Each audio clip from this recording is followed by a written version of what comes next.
Bishop of Dizo Plaiki, for that moving performance that I do believe has set the tone for this evening. Ladies and gentlemen, we have a very special keynote speaker this evening, and I'd like us to give him a very warm welcome to His Excellency, the President of the Republic of South Africa, Mr. Cyril.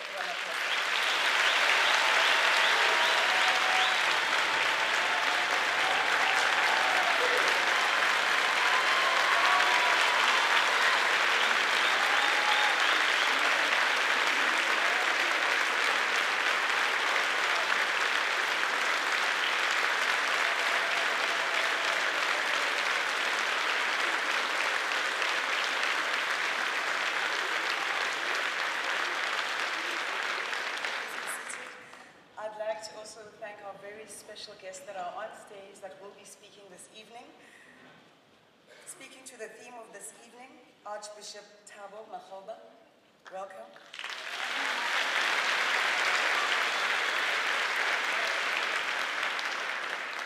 The acting CEO of the Desmond and Tutu Legacy Foundation, Razan Bailey.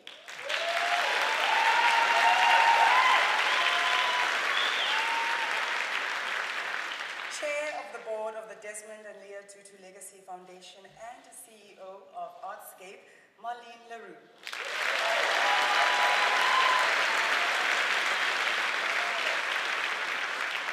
My name is Claire Mawisa and I'll be your program director for this evening.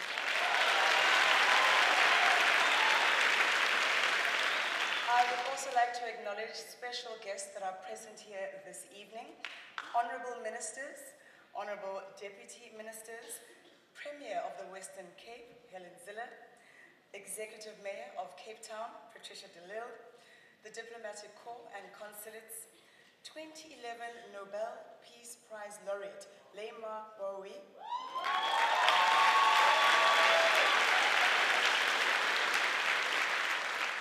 the Tutu family members, welcome.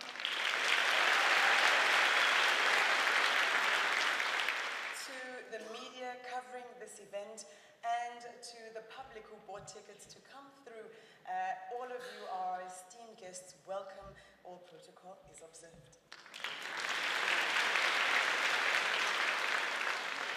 This annual Peace Lecture is an African platform for dialogue on social and humanitarian issues that affect us locally, on the continent, and globally. The intention is to continue conversations that have been led by Desmond Tutu to forge peace and reconciliation. Ladies and gentlemen, to those who are tweeting and sharing tonight's contents online, make sure you use our hashtag #TutuPeace. I know some of you in the audience will also be tweeting. Right now, I'd like to welcome the Cape Town Opera Chorus and Youth at Work for the national anthem, if everyone could please stand.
Thank you very much to the Cape Town Opera Chorus. Youth at Work is a program that is run by the Desmond and Tutu Legacy Foundation that gives youth between the ages of 17 and 20 an opportunity to develop their personal and professional skills. The Youth at Work participants have produced a special piece in tribute to Desmond Tutu. We all know that he celebrated his birthday yesterday with another South African icon, myself.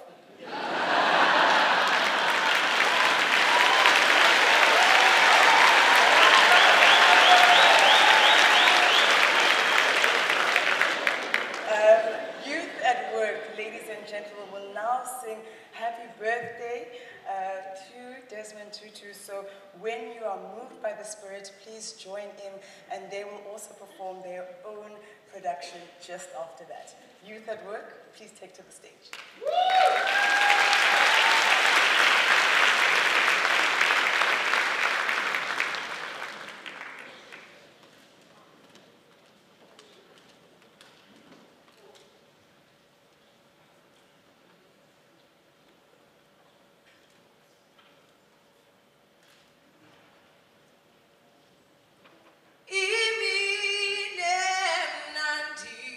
Kuwe dada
I have come to a conclusion to write this to you.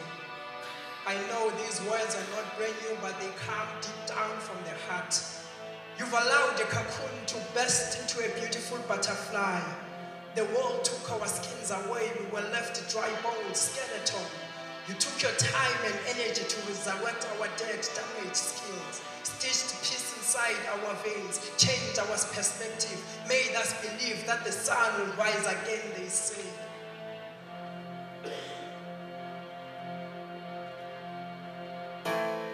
They say life never allows any of us to get lost forever. And even the deepest wound sooner or later will become just a scar. You are the pillars of my soul, descendant from greatest. When you arrive, children smile, lost souls rejoice, for they know they are safe now.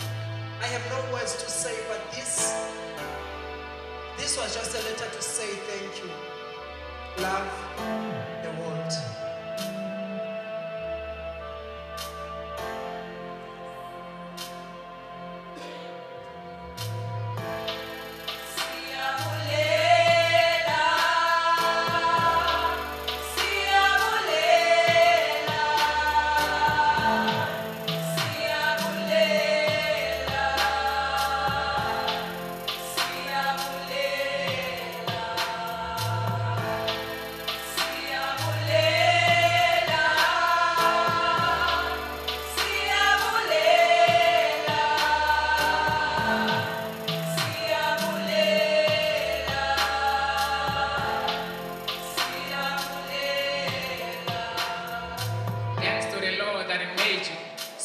Just a dream, now it came true.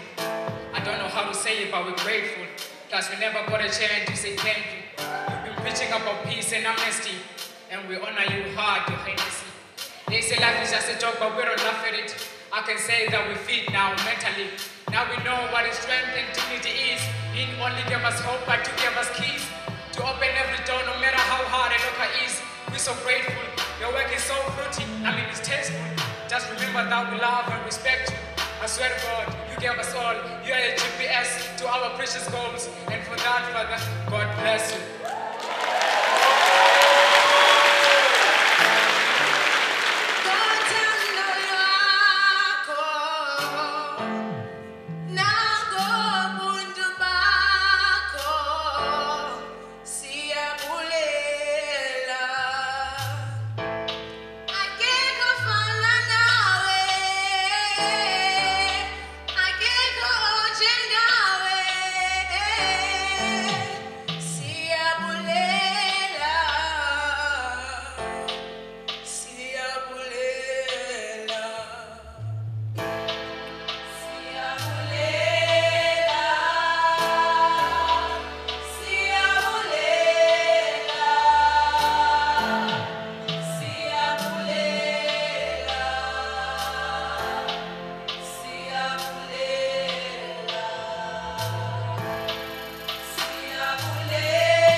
work program that the foundation runs. Congratulations for that amazing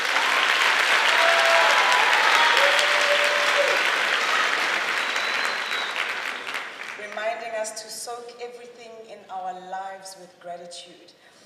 It is only appropriate to start this event with a prayer. So I'd like to welcome Ms. Naomi Tutu, who will be joining me here on stage to bless us with a prayer, to bless everyone congregated here and all the words that will be spoken this evening. Ms. Naomi Tutu.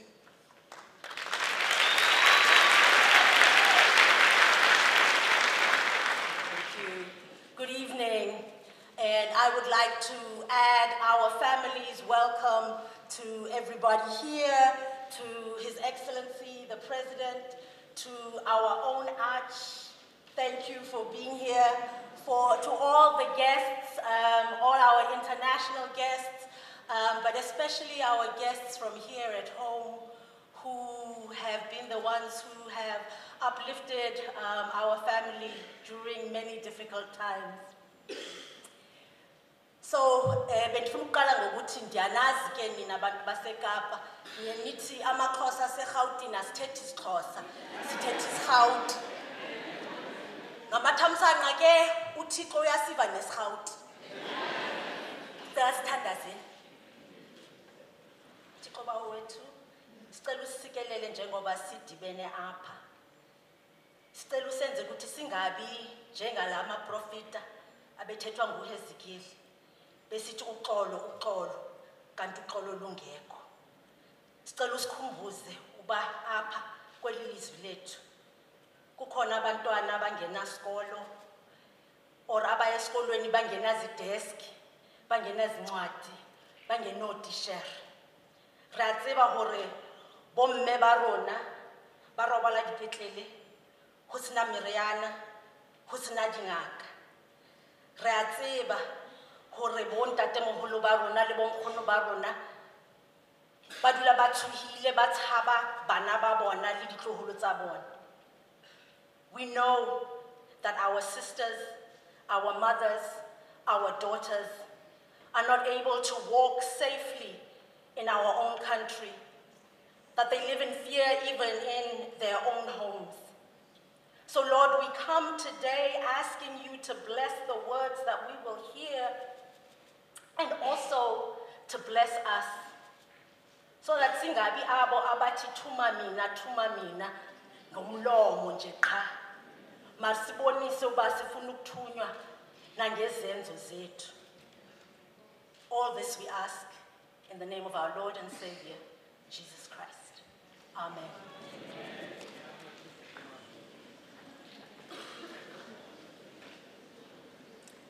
Thank you so much, Naomi. Now I'd like to welcome Marlene Leroux, who is not only the chair of the Desmond and Leah Tutu Legacy Foundation, but who is also playing host this evening as she is the CEO of Artscape. She is perfectly placed to give context for this evening, as she has walked a long road spanning decades with Archbishop Desmond Tutu. Ladies and gentlemen, please give a warm round of applause for Marlene.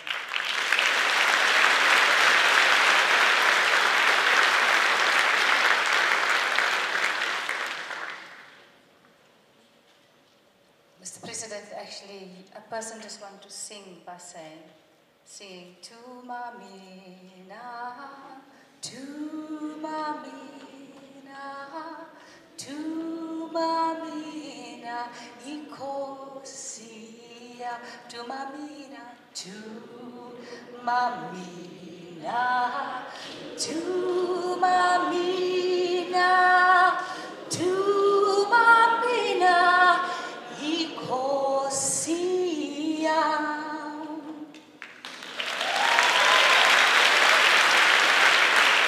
and this is what tonight is all about, our Excellence, our President, and also Archbishops, all the Archbishops that is here, and the Archlandelia that is watching tonight. You walk the talk, and this is what we want to say thank you to. First, all of us congratulate the Arch. His 87th birthday, it's a blessing. It's a blessing that he's still here with us. We thank God for his life, together with the representatives of our faith communities.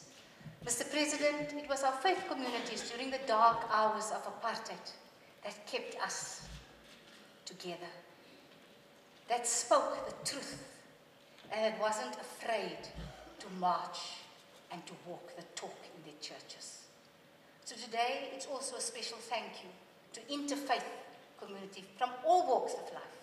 Whether it's Muslim, Judaism, all of us has to walk the street. Am I correct, Archbishop? So it's again that time. The Tutu family members that is here, thank you so much for being here. This is your father's legacy. It's a team. If the team is here, the board members of the foundation, Nikki, if Nikki can just wave somewhere, if the house lights can just come up, because it's an excellent board that the Arch has appointed. Zandile, where you are watching, blessings on your wonderful child. She just gave birth to a boy. We have Colin Moses, we have David Schmidt, we have Naren Naidu and Deresh Ramkles. Is Nikki here? Is Nikki here? I hope Nikki is here. And His Excellency President Cyril Ramaphosa, Archbishop, and of course Auntie Leo's the love of art's life.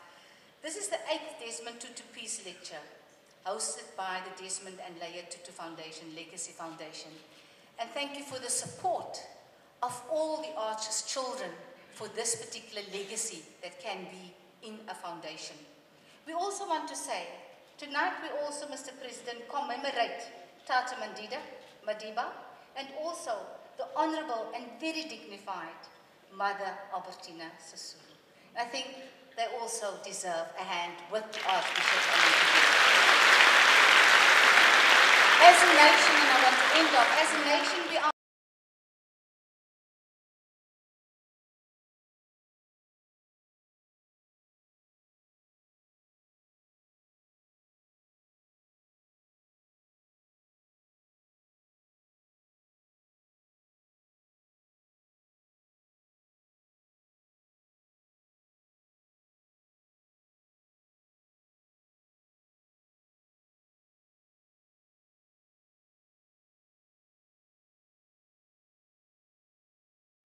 document to give guidance to everybody.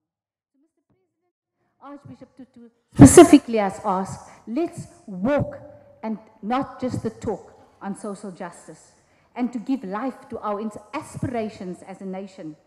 A special thanks to our guests with civil society organizations.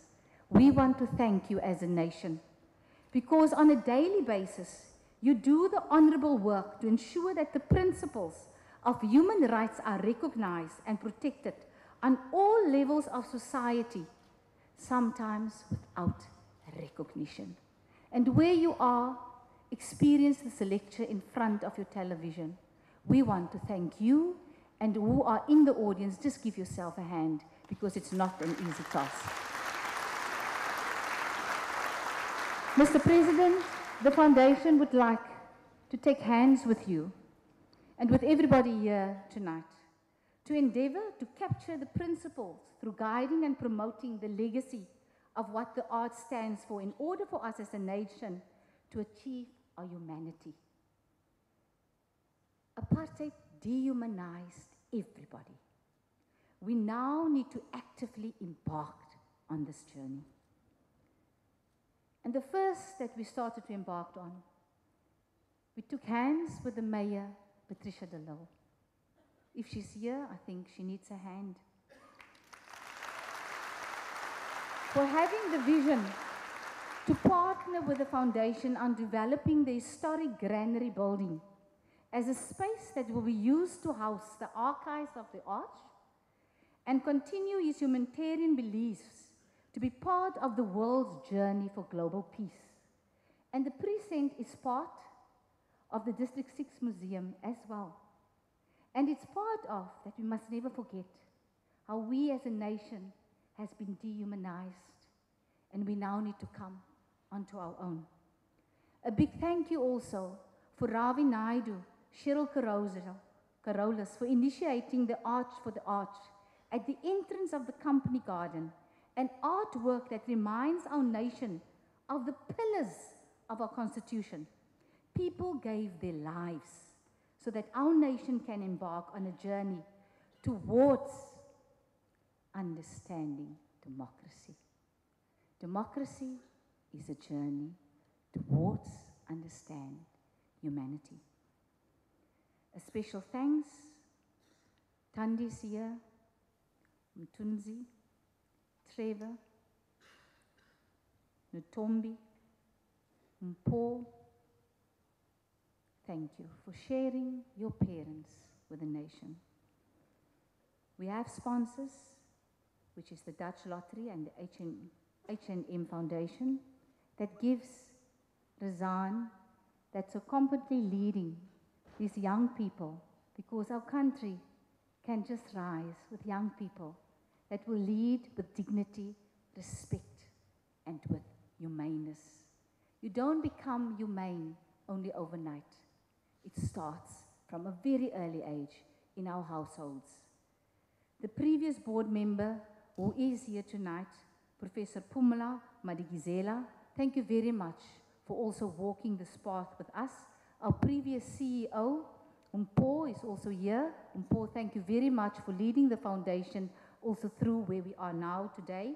The University of the Western Cape was always partnered with the foundation. And then the wonderful staff of the foundation.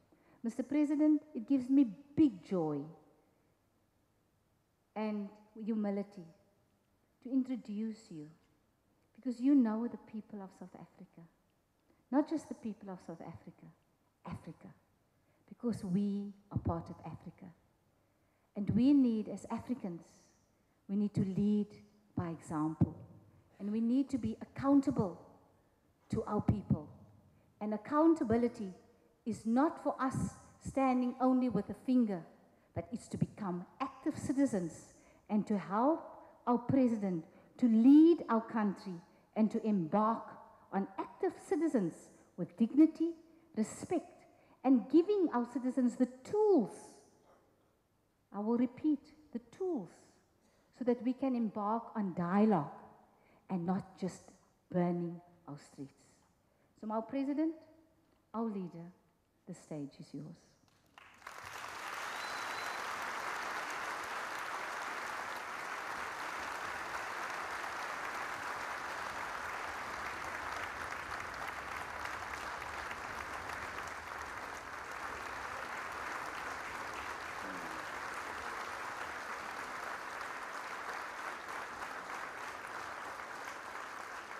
Thank you. Thank you very much. Program Director, Archbishop Emeritus Desmond Tutu, watching where you are right now, Mama Lea Tutu, Archbishop Thabo Makgoba, members of the Tutu family, and leaders of the Lea, Desmond and Lea Tutu Legacy Foundation, the Premier of the Western Cape, the Mayor of Cape Town, distinguished guests and ladies and gentlemen, and fellow South Africans. Marlene, if I knew that you sing so well, and particularly when it comes to Tumamina, I should have asked you to, as I was delivering the State of the Nation address, just at that point when I referred to Hugh Masekela's song, I should have asked you to come and sing it, because Julius Malema, sitting in the audience, obviously in his parliamentary seat, if some of you heard him, as soon as I mentioned this song, he said, "Sing it."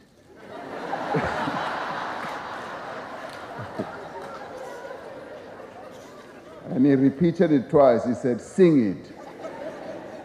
I was tempted to sing it, but I thought wise not to, on his instruction, that is. But if I had known that you could sing, I would have asked you to sing it for me.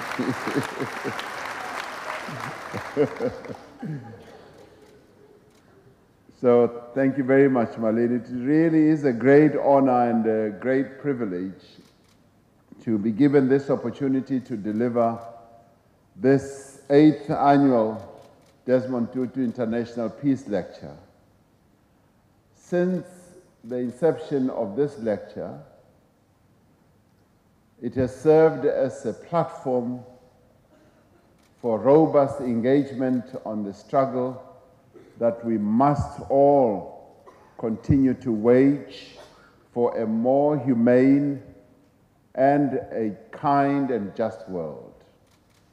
Precisely the values that Archbishop Emeritus Desmond Tutu has always stood for.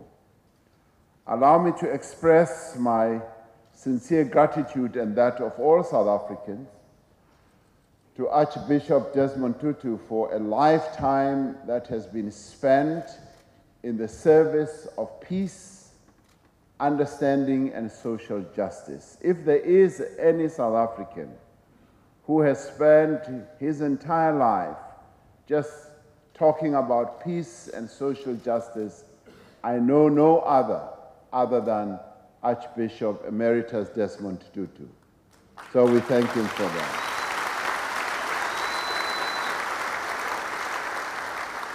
So yesterday, as the Arch celebrated his 87th birthday, together with our icon here, we marveled at the generosity of spirit, the strength of character, and the love of humanity that he has exuded for as long as many of us, if not all of us, have known him. This lecture on peace, named in the honor of the Arch, is taking place exactly 2 weeks after the United Nations held a Nelson Mandela Peace Summit at its annual General Assembly. And this was a peace summit in which more than 100 heads of government and heads of state participated in honor of Nelson Rolihlahla Mandela. At the end of the debate, they declared that the next decade, starting from this year, would be the Nelson Mandela Decade of Peace. This is a real honor for us as South Africans. This is an honor not only for Nelson Mandela, but also for the work that the 2 Nobel laureates, Nelson Mandela and Desmond Tutu, born out of our great and beautiful country, have done for the cause of peace for humanity as a whole. And we thank them deeply for the work they have done. Now, this is work that should fill us with enormous pride as South Africans, not arrogance. It should fill us with great humility, not pomposity as a nation. As South Africans, we are privileged to be associated with those 2 global icons, including one here as well, sitting here, whose extraordinary struggles earned them international recognition, but it earned them international recognition as torchbearers along humanity's arduous and difficult journey towards lasting peace and stability for the people of this whole world. Former President Nelson Mandela and Emeritus Archbishop Desmond Tutu have been beacons of hope, not only for South Africans, struggling under the yoke of racial oppression, but also to the billions of many other people across the world who yearn for a future that is peaceful and stable. To advance peace, we need to appreciate that at no stage in human development have people been engaged in conflict without cause. Conflict is not the natural human state. It is the product of a set of social, political, cultural, and at times also religious circumstances that pits a brother against a brother, and admittedly, to a lesser extent, a sister against a sister. If we can address those circumstances that cause war, we reduce the potential for discord and ultimately create conditions for the end of conflict. This was one of the central themes that emerged during the United Nations debate that led finally to the Nelson Mandela Peace Summit Declaration, where heads of state argued that conflict and hostility mainly have their roots in poverty, in exclusion, and marginalization. We said that peace is not possible in an unequal world. Peace would be eminently possible in a world where we have equality. And no society can be at peace unless all its people have equal rights, equal opportunities, and equal quality of life. As South Africans, we know that peace is not merely the absence of war, but also the absence of injustice. There are still millions in our society who live in poverty, who are socially excluded and economically marginalized, right here in our own country. We cannot speak of true freedom when the constitutionally guaranteed rights to quality health care, to quality education, to decent housing, and to clean environment continue not to be enjoyed by many South Africans. We cannot speak of true freedom when 10% of the population has more wealth than the remaining 90% combined, when women are discriminated against in their workplace and are abused in their homes, and when privilege and poverty follow the same racial contours of our colonial past.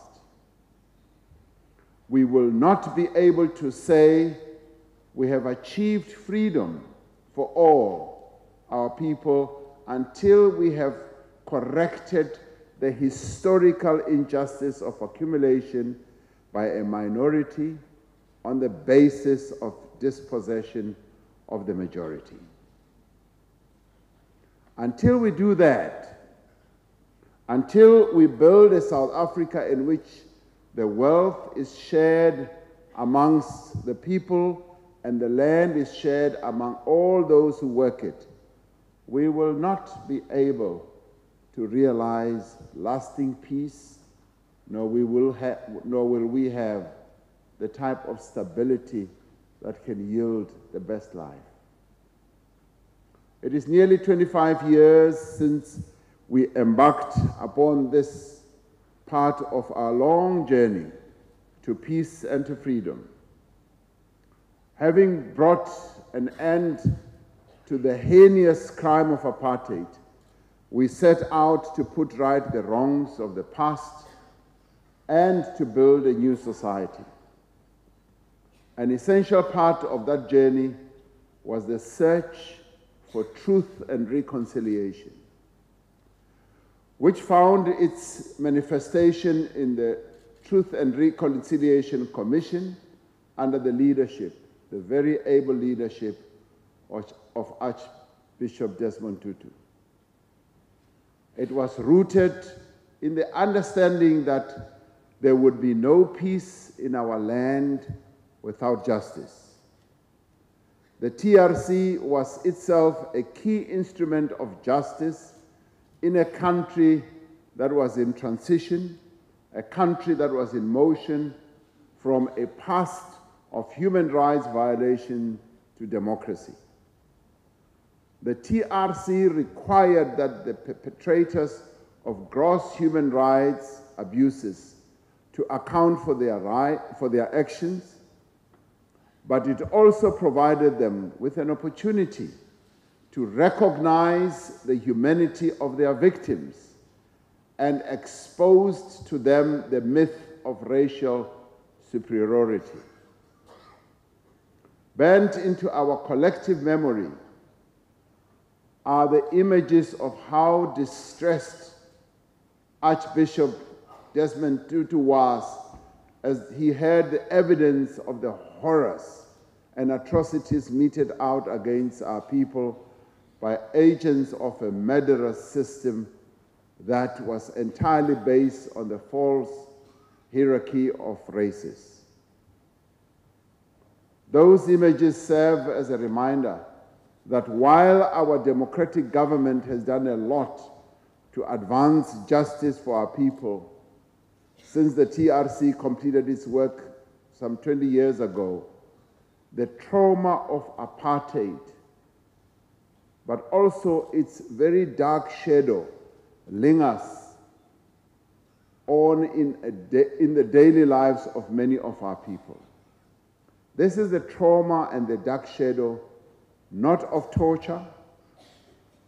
It is not the trauma of detention, of death squad, but it continues to be the trauma and the dark shadow of hunger, of homelessness, of illness, illiteracy, and unemployment. There are none who have seen the conditions which so many South Africans live, who could deny that the deliberate impoverishment of black people in our country is itself a gross violation of human rights. It is for this reason that our efforts to radically transform the South African economy and to make it a lot more inclusive and to make it more of an economy that could be shared by all. All these efforts are located in the context of the restorative justice that defines the work of Archbishop Desmond Tutu, and which he also addressed at the TRC and beyond. In this sense, the process of truth and reconciliation will not be complete until we have acknowledged the economic and social injustices of the past and also taken steps to correct them so that the steps that we take can pave a much better future for all our people. This is a responsibility that falls both on those who have been the beneficiaries of racial privilege and those who have suffered its debilitating effects. In this task, we are joined together. And each time I say that those who have benefited immensely from the system of the past have a responsibility to stand up and be counted. Many start shying away and hiding in some dark corners. And today I want to repeat that it is our joint responsibility to correct the wrongs of the past as South Africans working together and doing this collectively as a nation.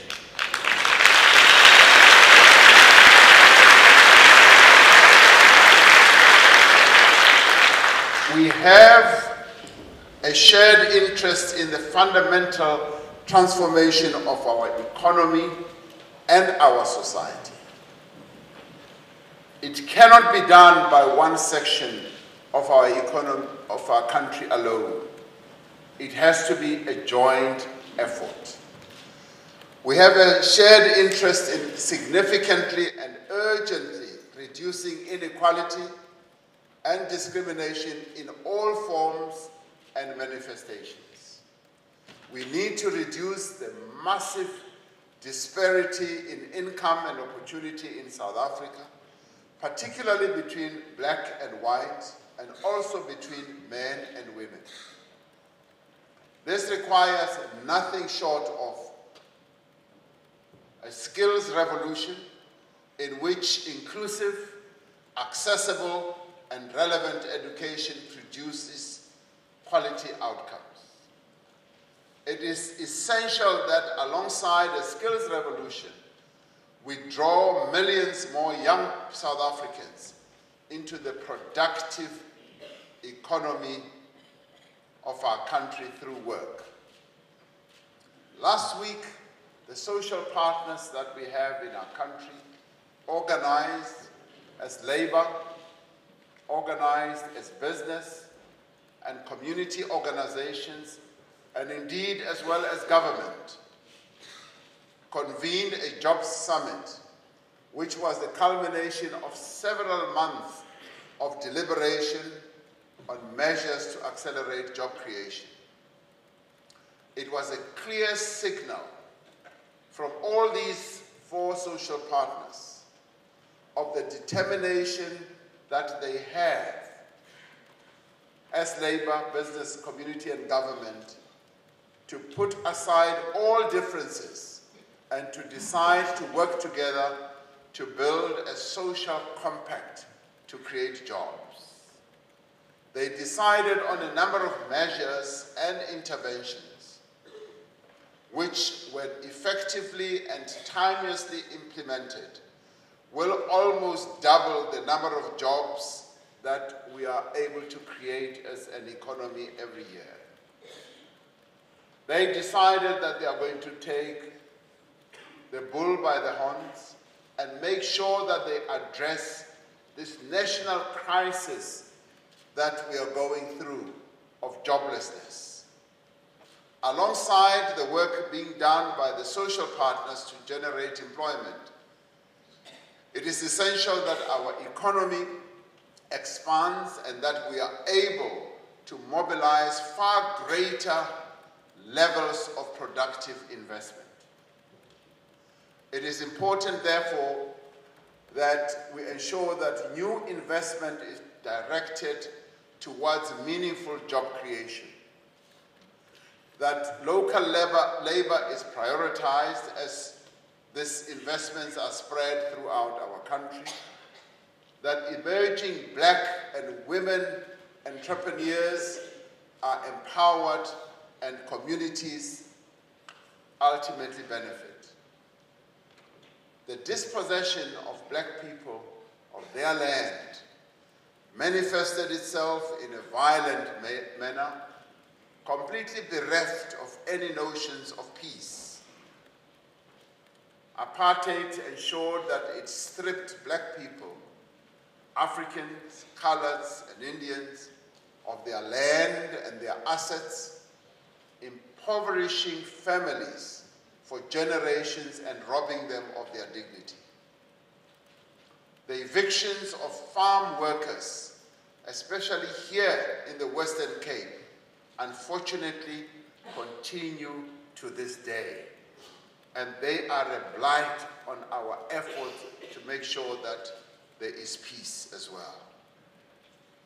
It is therefore vital, if we are to restore the dignity of our people and break the cycle of poverty, that we address the land question so that there can be peace and prosperity for all and amongst our people collectively as a whole.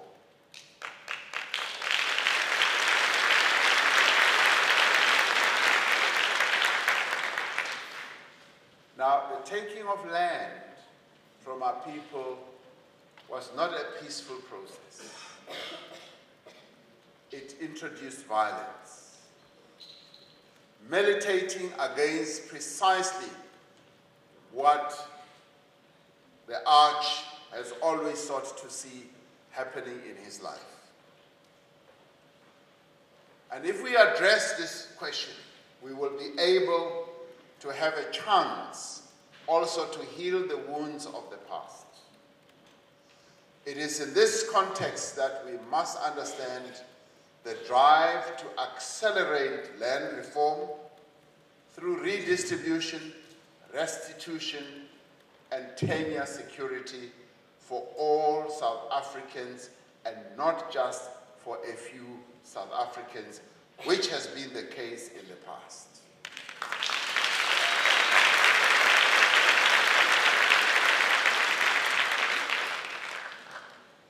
Now, this issue of land has reared its head in a way where some people think that it has been manufactured by politicians and by political parties. No, its time had come. Our people want their freedom to have meaning. And for their freedom to have meaning, that important asset which is land, which is an economic instrument, needs to be restored to the hands of our people so that they can improve their lives.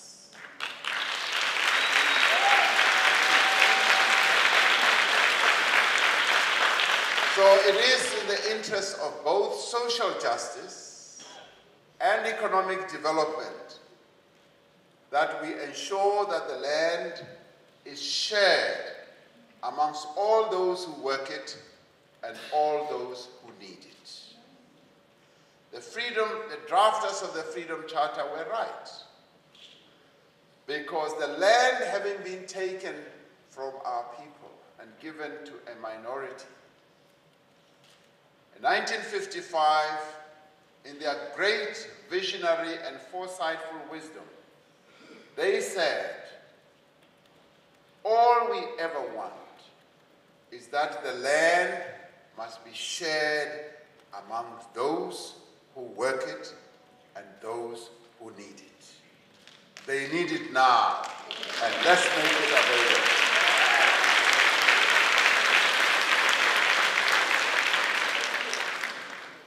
Effective land reform, where emerging farmers are provided with adequate support and poor households receive well-located land for housing in urban areas, is both a moral as well as an economic imperative that will enhance the peace project.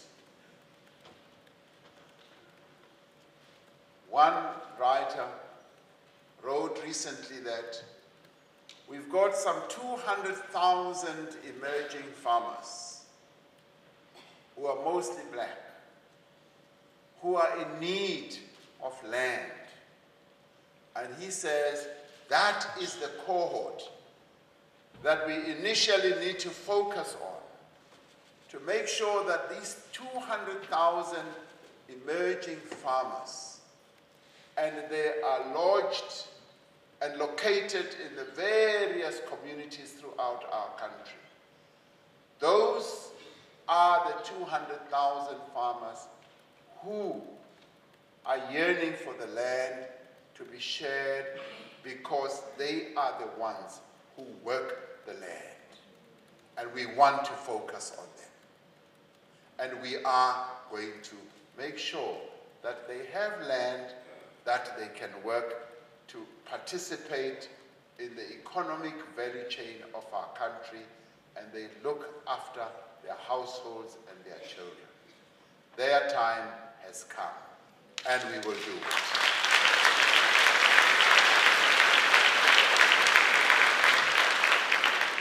This asset unleashes great economic potential, not only of the land, but also of the people who work it and live on it.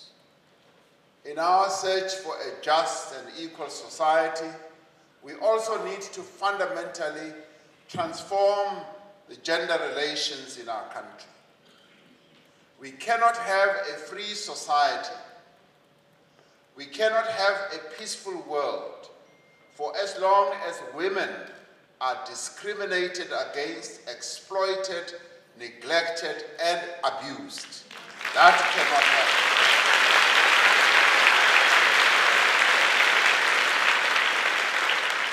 We cannot tolerate the social norms and cultural practices that diminish in any way the equal rights and equal worth of the women of our country. That cannot be. This requires a change of attitudes and consciousness, a social movement that reaches into every home, into every classroom, into every workplace, and every relationship. It requires policies and programs to ensure that every girl child attends school and has every opportunity to excel and to succeed, that there are no impediments for young women in our country to complete their schooling and to go on to higher education or training. That is what is important. It also means that every institution, from a government department to a company to university, should actively work to prevent gender bias, no matter how subtle or apparently inconsequential it might seem to be. We need to rid our country of gender bias because it should not belong to South Africa.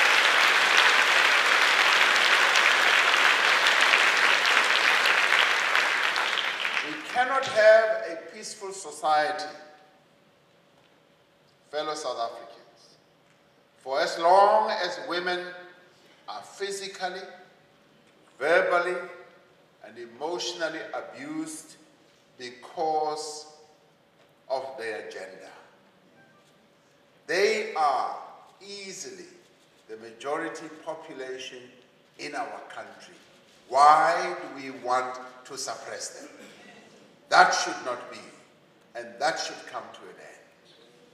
The struggle to end gender-based violence must occupy all South Africans, since it is fundamental to our self-worth as individuals as well as a collective. It is fundamental to our vision of a society in which all have equal rights and an equal expectation of being able to exercise those rights. It is for this reason that we cannot tolerate discrimination against any person on the basis of their sexual orientation or gender identity. The violation of the rights and equal worth of lesbians, of gay people, bisexual, transgender, or intersex people demeans our common humanity as South Africans.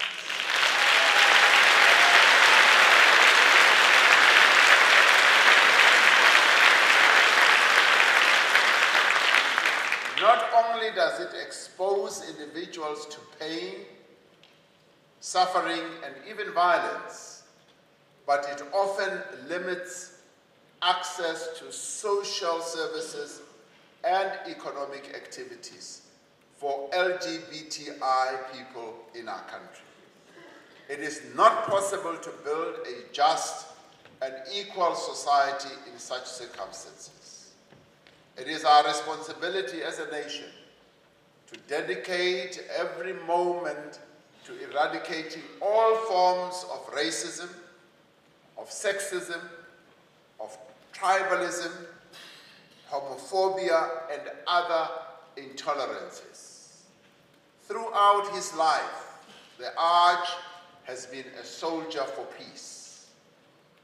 While we tend to speak about peace as a condition between nations or across a society as a whole, we often do not pay attention to peace in individual communities and in the lives of the individual citizen who make up such communities. In this regard, I want to express appreciation and gratitude for the Desmond and Tutu Legacy Foundation for the work, excellent work, that it continues to do amongst ordinary people to secure peace in communities that are affected by many social ills, especially criminal violence. We remain very concerned about the scourge of violent crime in many communities across our country.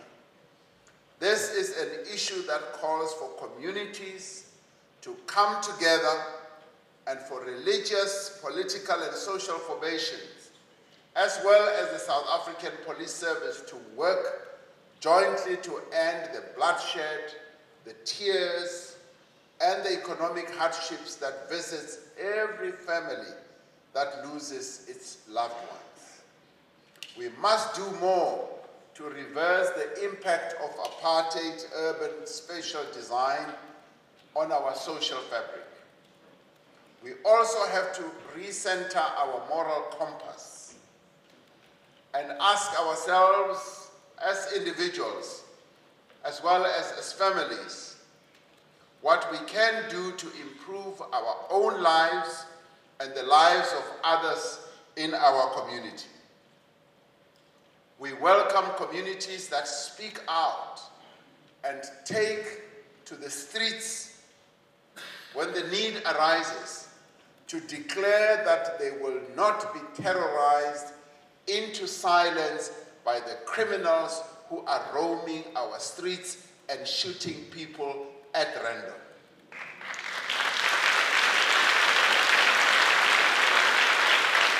We also commend communities that have taken action against social problems such as teenage pregnancy, substance abuse, domestic violence, gangsterism, and organized crime. Inspired by Archbishop Emeritus Desmond Tutu, who has dedicated his life to securing a better future for all, let us work together as government, as labor, as communities to bring peace to the streets of our country and to the homes in our communities.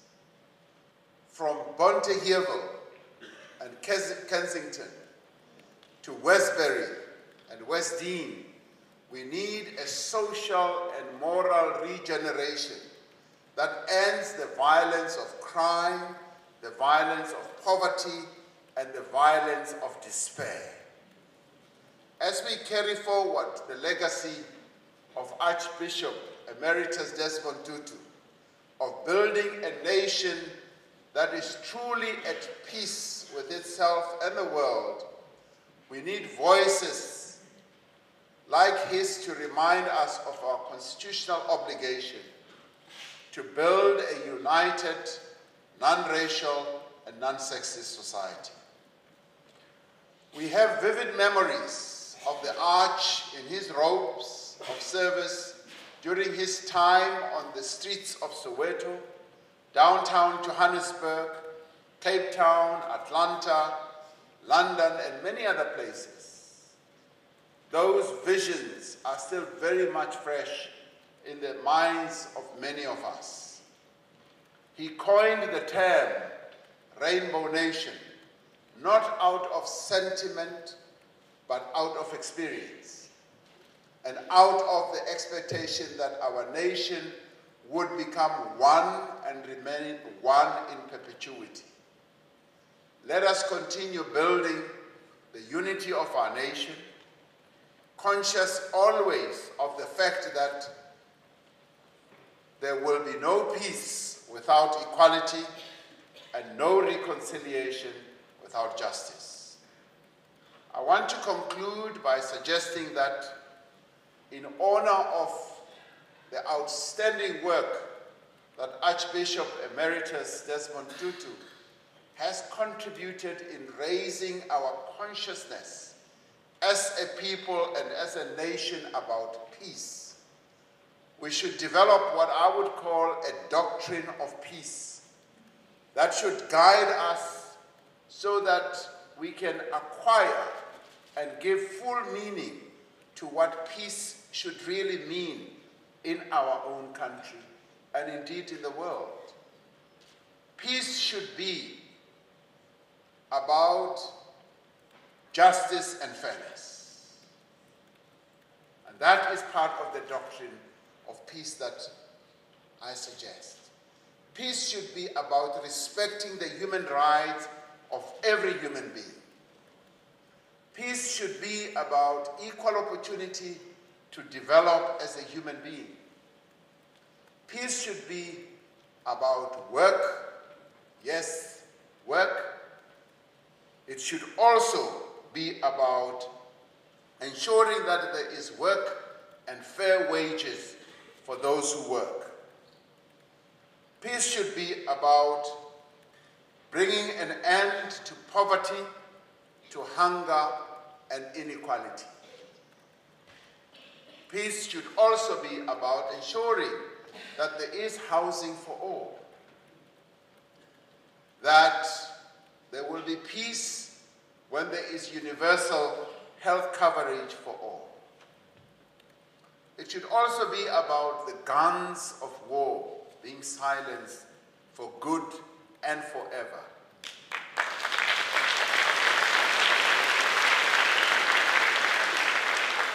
Yes, it should also be about having the freedom to speak, the freedom to worship, and the freedom of religion.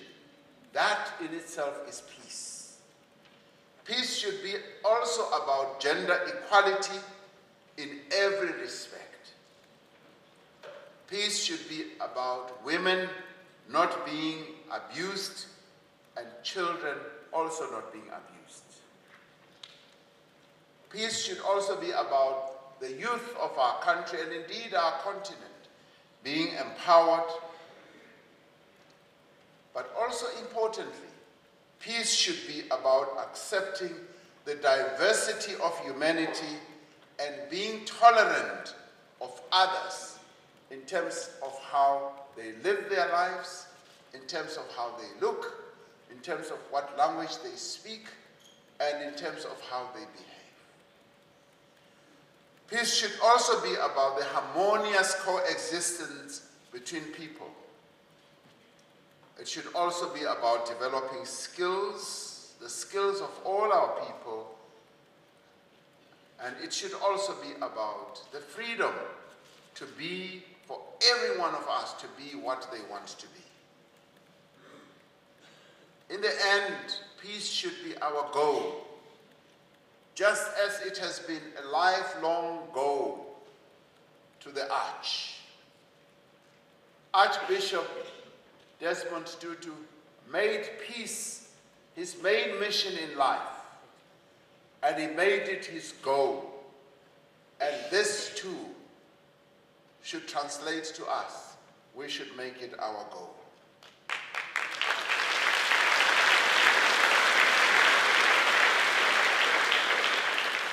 But peace should also be about allowing people to have their own stories, to have their own thoughts, to have their own ideas, to have their own lifestyle, to have their own lives, and that they should be allowed to live their lives as they wish. And in this regard, we should keep trying to find peace. We should keep trying to build peace, just as the Arch has done throughout his life. And in this regard, we thank him deeply for having been so committed to the project of peace, for having throughout his life to ensure that he will spread the message of peace.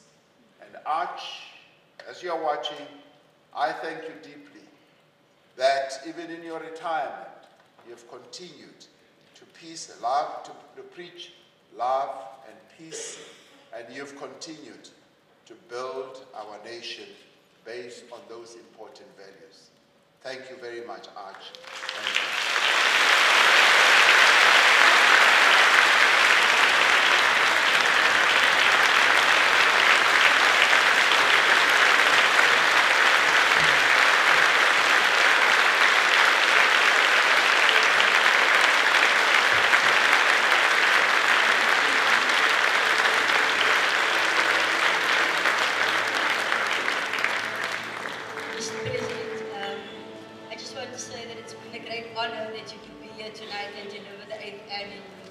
Desmond Tutu International Peace Lecture. When we asked the Archbishop who he wants as a speaker, he mentioned only one name, yours. So we were really happy that you were able to accept, that you could be here. I think Father knew that you would do great justice to this notion of peace and what it means to be a peaceful society. So I want to say, we hear you and really boga. Thank you, sir.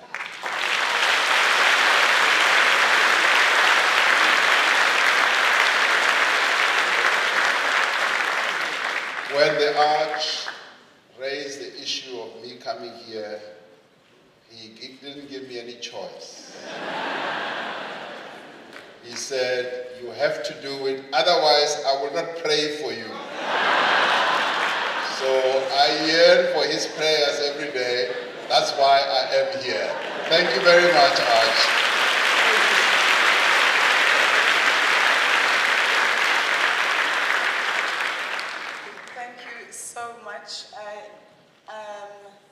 The President does have another engagement, so we're going to have to bid him farewell. Thank you so much for making time in your busy schedule. Thank you very much. His Excellency, ladies and gentlemen, the President of the Republic of South Africa.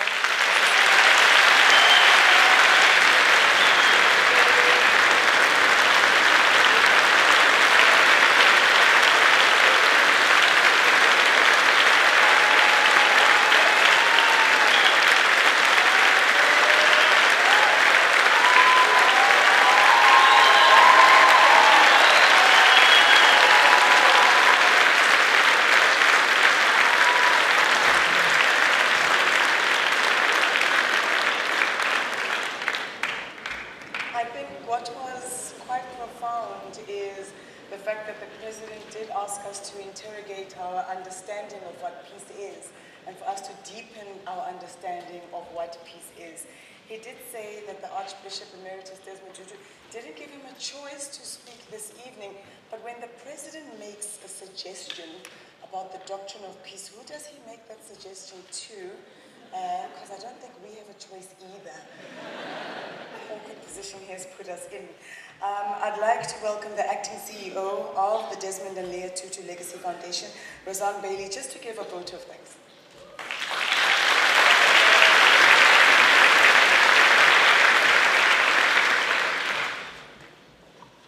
Good evening. To all our esteemed guests, it's been an honor to welcome you this evening in celebrating our co-founder, Archbishop Emeritus Desmond Tutu. Father, we know that you are watching, so I really hope that we have done you proud tonight. This year has been a year of change. The foundation has recently taken up its official residence at the Granary building. This move provides us with a platform from which we can continue our mandate to amplify the legacy of our founders, Archbishop Tutu and Mama Leah Tutu.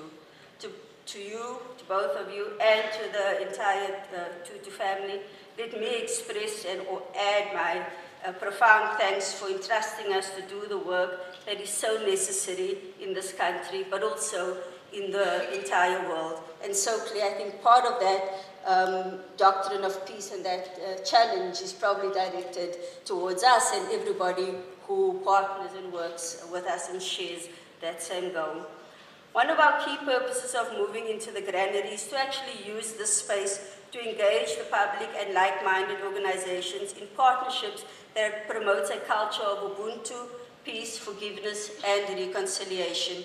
In the near future, we will activate this space as a global space for dialogue, conflict resolution, and restorative justice.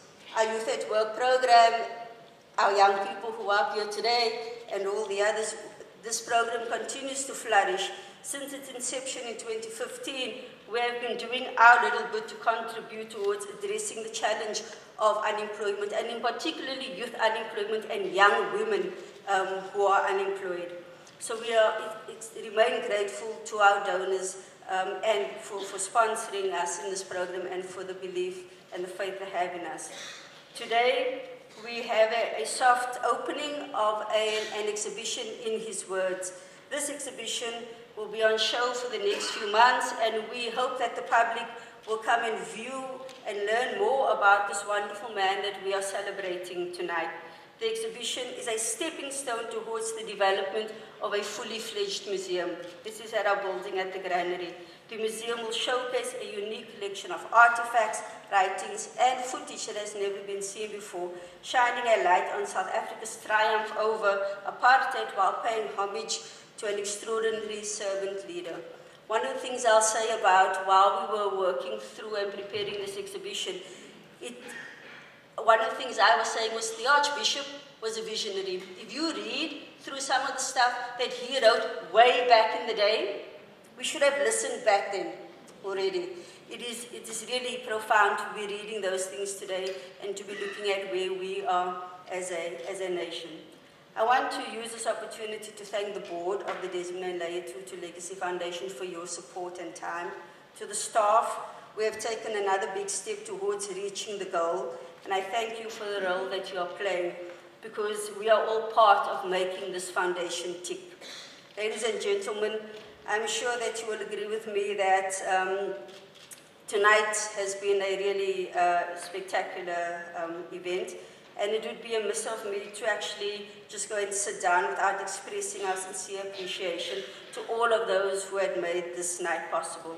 Firstly, to all of our sponsors, we are deeply thankful for your support and for the support you continue to give us in making our work a success. To the Artscape, the board, Princess Dlamini, we often spoke on email, but tonight we were able to actually meet. Thank you to you, your board, and to the Artscape, to all of the staff for this venue. But not just the venue, you are always welcoming to our approaches, and really also to the support, the production, and the artistic support that you gave us tonight. Our Youth at Work, they put together their presentation. They made the beat, but we also had the Artscape who helped them just refine it a little bit. We are aware that you also had to send your staff home early today so that there could be a security sweep through the building, so thank you very much. To Mentalis, Distill, Coca-Cola, and others who are missed, thank you very much for your donations, as we were able to give everybody a bite or a drink of coffee as you came from work to attend tonight's lecture. To all of the production team, you guys have been really amazing. I popped in here at 10 o'clock last night, and everyone was really busy getting the space ready, from sound to lighting to the stage, putting up screens, every bit which has made tonight the experience that it has been. So thank you very much. To Chocolate Orange, who manages this event for us, thank you to Sarah and Ricky Lee for delivering another stunning event. You were still here when I left last night, and when I came back this morning, you were still here. I'm not quite sure when you actually went home. To our sign language interpreters, thank you very much for coming out tonight and for helping spread this message. That was such a powerful message. To our MC, the iconic, I now have to refer to you as the iconic. Just put yourself right up there now. So to the iconic Claire, you were the perfect fit for us this evening. Thank you so much for everything.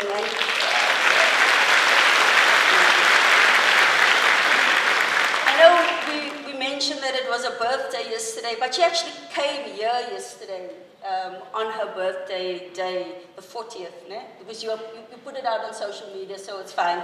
Yeah, okay. So thank you very much for being here tonight. And finally, I'm not sure where he is hiding right now, but I'd like to special thank you to my colleague Dean Jacobs. You have delivered. He's saying no, okay. But Dean, you have delivered as you always do, actually.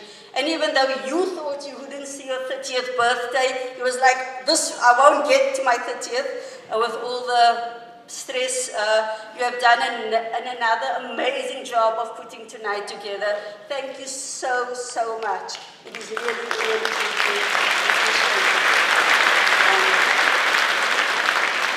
And I think I have to go take my time off here and give back to the iconic Claire so that she can continue with her work.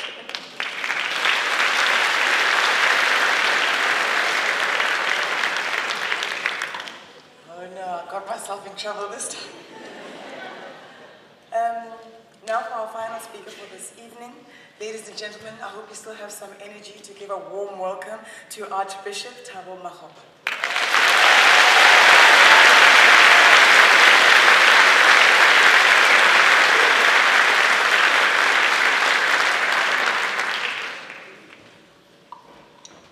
The Archbishop Emeritus must be laughing in hospital together with Mama Leah because, ladies and gentlemen, I'm not going to be a speaker, but the program says peace. You know, in church, after you've been fed, you've listened to the sermon and the rest of that, right at the end, there's a thing called the blessing. So my task is to do the blessing. But before I do the blessing, I also want to underscore what the President has said, the need for a doctrine of peace. And some of you may know or not know that the Tumamina theme is really the Isaiah passage. And I'm glad, unlike some of his predecessors, he didn't opt to be made a pastor, but he remains a politician that wants to serve.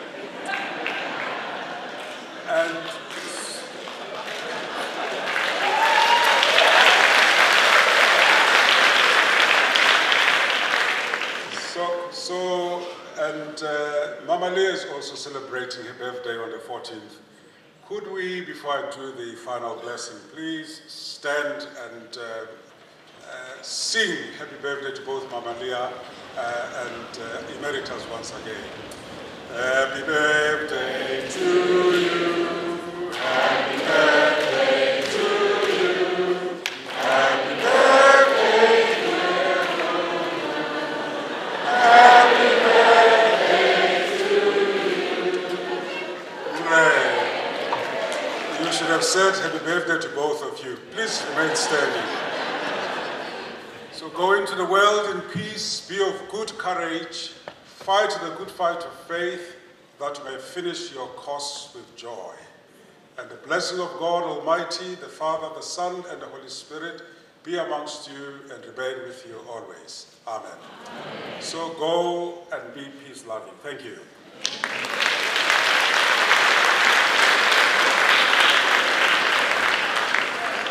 Weren't those words just fortifying, edifying? Thank you so much. I'd like to release our guests from the stage. So Archbishop Bazan and Marlene, if you could leave the stage will now be cleared for our final performance of this evening. Ladies and gentlemen, the Desmond and Leah Tutu Legacy Foundation embraces the values of Ubuntu, respect, integrity, forgiveness, and reconciliation. These are the moral compass for the work that the foundation does. And like most organizations, their success hinges on the collaboration with partners that have got similar guiding principles. So I would like to encourage all of you to find a way to build a long-lasting relationship with the foundation. Start where you are with what you can and support the initiatives that the foundation endeavors to do.